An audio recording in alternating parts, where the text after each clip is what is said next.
The Energy Information Administration, EIA, is the independent statistical and analytical agency within the Department of Energy. And as such, we do not promote, formulate, or take positions on policy matters. And our views should not be construed as representing those of the Department of Energy or the administration. In your invitation letter, you asked about our current forecast for gasoline prices. Our June short-term energy outlook issued yesterday projects that regular grade motor gasoline retail prices will average $3.78 per gallon this year.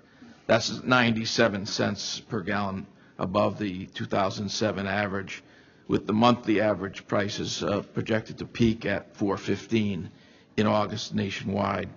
Crude oil prices for low sulfur light grades are projected to average $122 per barrel in 2008 and $126 per barrel in 2009, compared with $72 last year.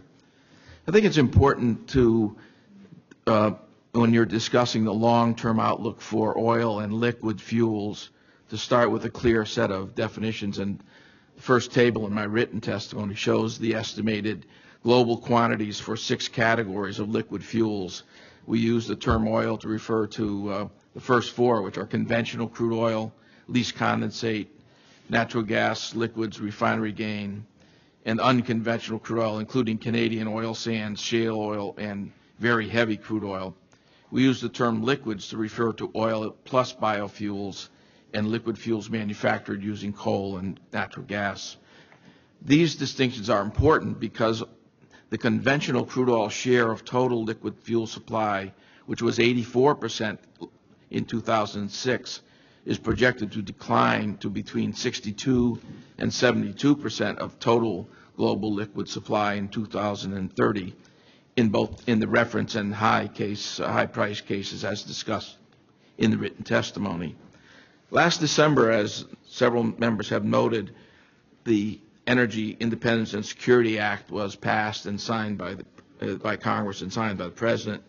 And the specific provisions that have the most significant implications for future oil markets are the updates to the corporate average fuel economy CAFE standards for new light-duty vehicles and the renewable fuel standard. Taken together, the updates to these 2 standards in ISA produce a substantial reduction in oil use and oil imports in our long-term outlook. EIA estimates that the combined effects of the CAFE and RFS update are to reduce U.S. oil use by about 2 million barrels per day by 2030. EIA's annual energy outlook illustrates the impacts of high oil prices by developing and reporting projections for several alternative oil price paths. Higher oil prices can be expected to reduce U.S. liquids consumption, increase domestic production, and reduce the nation's reliance on imported oil. Generally, the responsiveness of both supply and demand to higher prices grows over time.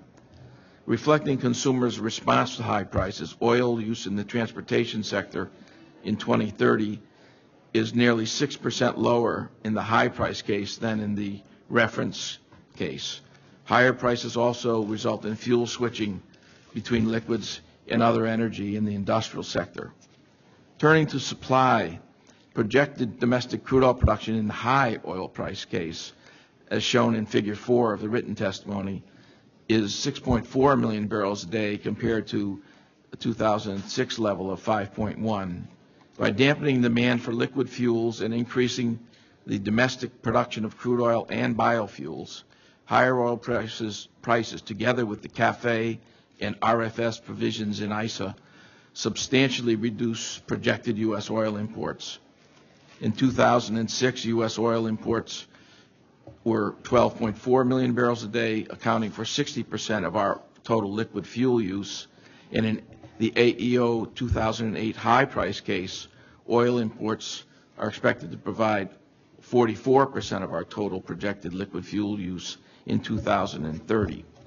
Higher oil prices will also affect global liquid fuels and oil markets. In AEO 2008 high price case, global liquids consumption grows from 85 million barrels a day in 2006 to 98 million barrels per day in 2030, significantly below the reference case consumption level of 113 million barrels per day in 2030. Higher oil prices also affect the projected mix of global liquids production. Liquids production from sources other than conventional oil in the AEO high price case is 19 million barrels per day higher in 2030 than in 2006, compared to an increase of only 11 million barrels a day in the reference case. In conclusion, Mr. Chairman, both the reference and high price case in the AEO 2008 suggest that liquids will continue as a primary global fuel through 2030, although they are expected to represent a declining share in the total energy mix. The share of oil, and especially conventional oil, in the overall liquids mix is also expected to decline. In the high oil price case, overall liquids but to 2030 use grows by about 15%, while conventional crude oil production declines by more than 15%. Policy decisions taken by this body and others will make it expected to be a key driver in changing this business as usual outlook. And we certainly look forward to working with you, Mr. Chairman, members of the committee and other committees in this Congress to provide the best data and analysis to help you make your choices. Thank you, Mr. Caruso.